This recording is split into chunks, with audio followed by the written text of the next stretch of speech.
Assalamualaikum and hi, welcome to Latar Kudung Jeli Kelantan. We are from Greenhouse Environmental Consultants.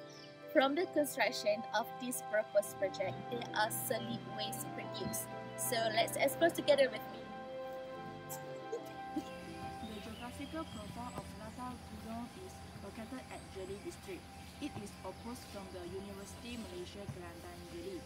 The waterfalls of Latar Kudung also located around 50 kilometers from the Jeli town.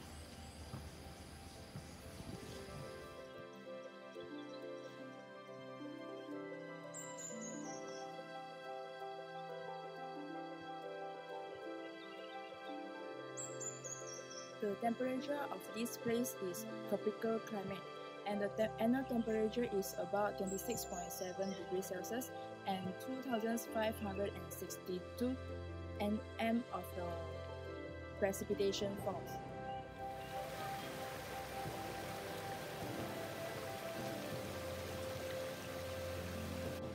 This cascade is come from the waterfall, which is high as 5 meters, and the current is shift. And we can see here there are some slippery stones.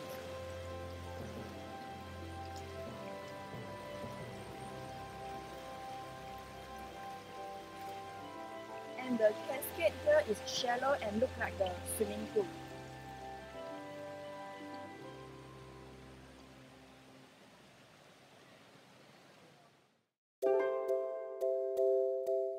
Okay guys, so this is the first waste that we found, which is unused brick and steel rod.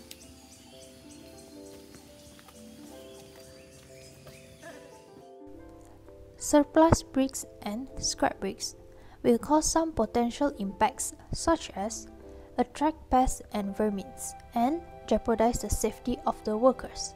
In order to minimize this impact, they need to handle the materials appropriately and control the purchasing activity systematically. Besides that, they should implement proper materials management plan, which include reuse surplus brick for the next construction job or as sub-base material. Contractors need to ensure legal disposal of scrap bricks at the approved dump site or recycling center.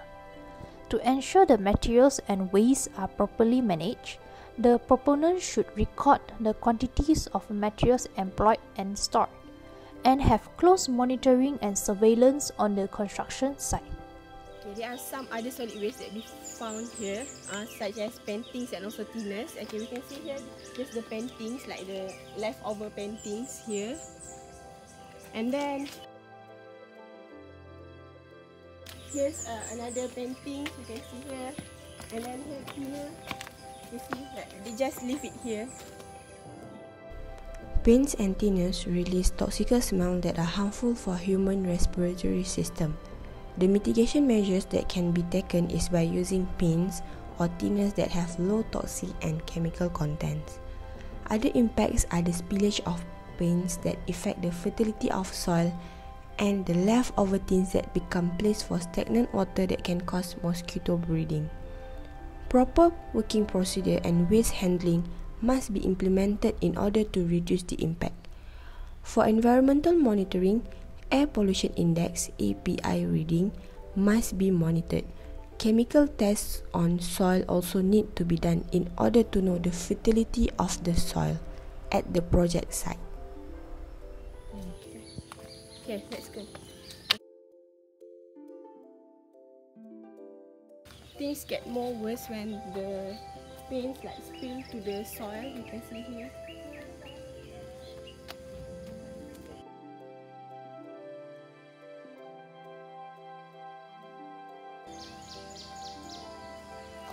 So next, the waste that we found, which is wooden pellet and timber.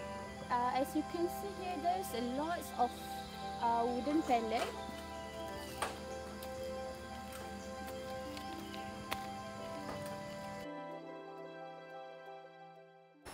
This impact will cause harmful toward visitors and will attract pests such as rat and snake. To reduce this impact, leftover wooden pellet must be kept in proper storage. Schedule in monitoring should be done every week to maintain the cleanliness of the site. This is the cement waste that we found in the construction site.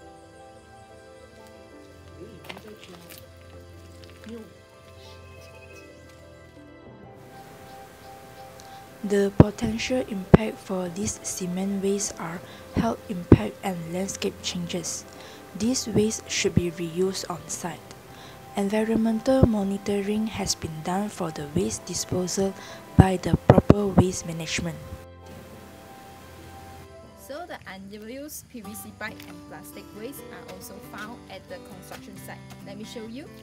Here is the PVC pipe.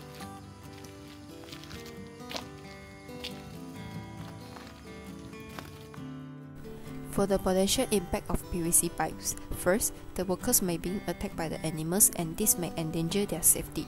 Second, it causes the destruction of the beautiful landscape of the waterfall cascaded. Next is the mitigation measures. The PVC pipes should be situated in a standing position to prevent the stagnant of rainwater and water, or covering it properly with waterproof covers. Lastly, environmental monitoring is to ensure that the PVC pipes are well situated and not harboring any unwelcome pests. So upstairs is the plastic waste. Here and here.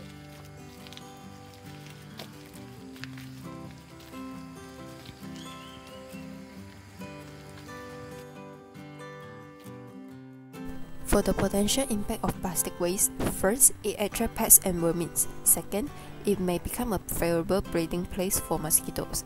Next, one of the mitigation measures is contractor has to prepare a waste management plan to encourage materials recycling and waste minimization.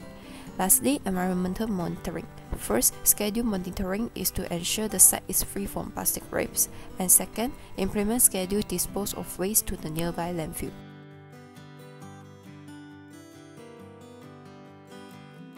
The last waste that we found at the construction site, which is surplus biomass.